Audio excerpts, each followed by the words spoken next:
Welcome to another episode of Casa Hopping, where we make pasyal sa mga kasa ng mga car manufacturers here in Metro Manila. And today, nandito tayo sa Toyota North EDSA. So meron sana tayo i-check out na LC300, kaso pagdating natin dito, unveiling pala ng brand new Toyota Active HEV. So tara, tingnan natin paano sila mag-unveil ng kotse dito. Let's go!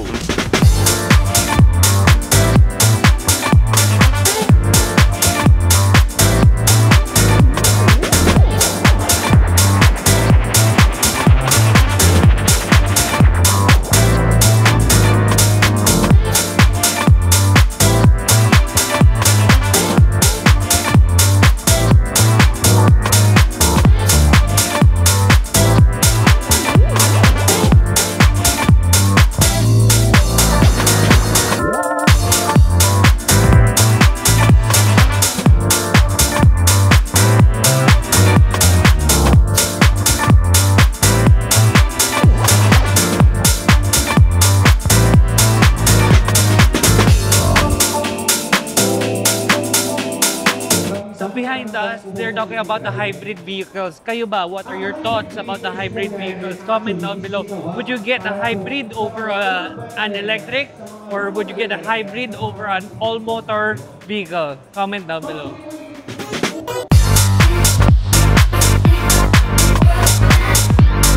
Will I be able to maximize the EV feature if I only drive the car 1.5 kilometers, 2 kilometers per day? Di ba kasi sabi mo, it needs to drive to charge. Sir. So how long do I need to drive, or how far should I drive to keep the battery charging? Sir, depende rin po sa setting. Okay. Babalik po ako doon sa tinatawag ko po na regenerative. Kung pa taas baba, taas yes baba. Po. The more na nag-minor ka, sir, nag-charge ka po. Kaya po, sinabi ko po na 3 kilometers na maaari pa kung bumaba. Dahil kagandahan po sa ating hybrid vehicle, self-charging po siya. Nag-minor ka, charge. Tumakbo ka ng 30-40, nag-minor ka, charge. Tumakbo ka ulit ng 30-40, so halos parang 1:1. Charge. That is regenerative braking, so it can go longer than what we expected.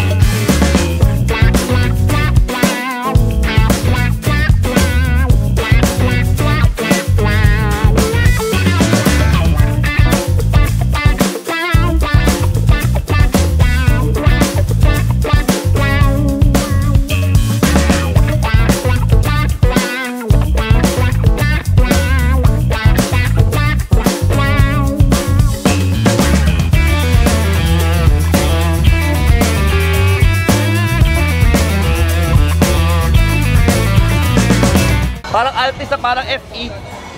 FE. Ito, ganda oh. Hindi ka pwede upo sa gitna. Hindi ka pwede upo sa gitna. Bangga ulo sa bubong.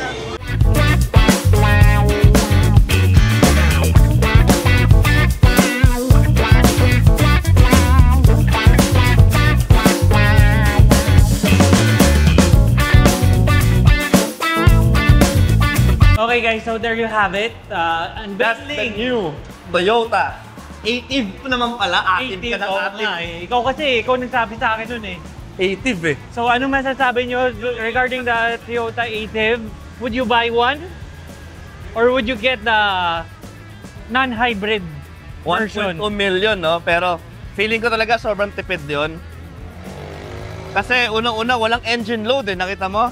Electronic hydrovac, electronic water pump, electronic power steering, electronic AC compressor.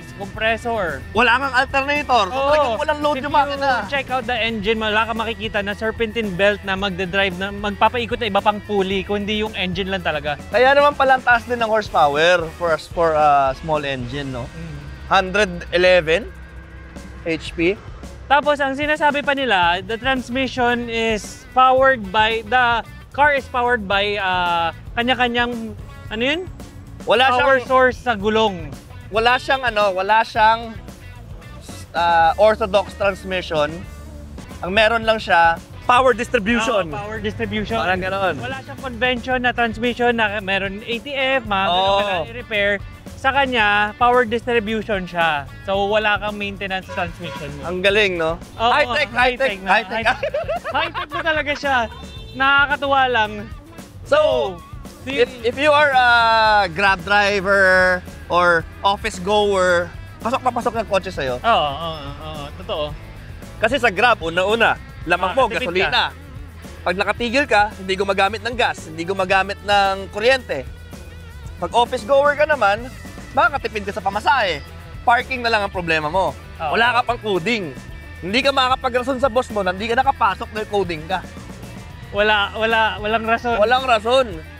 Okay din yung Toyota Active.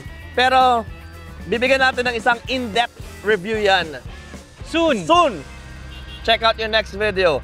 So, right now, dito na namin tatapusin itong episode ng Casa Hopping na to. Hindi man natin nakita yung LC300, nakita naman natin yung Toyota Active HEV. Sa mga nakita nyo today, sa tingin nyo ba, would you get one for yourself? Yun, comment down below.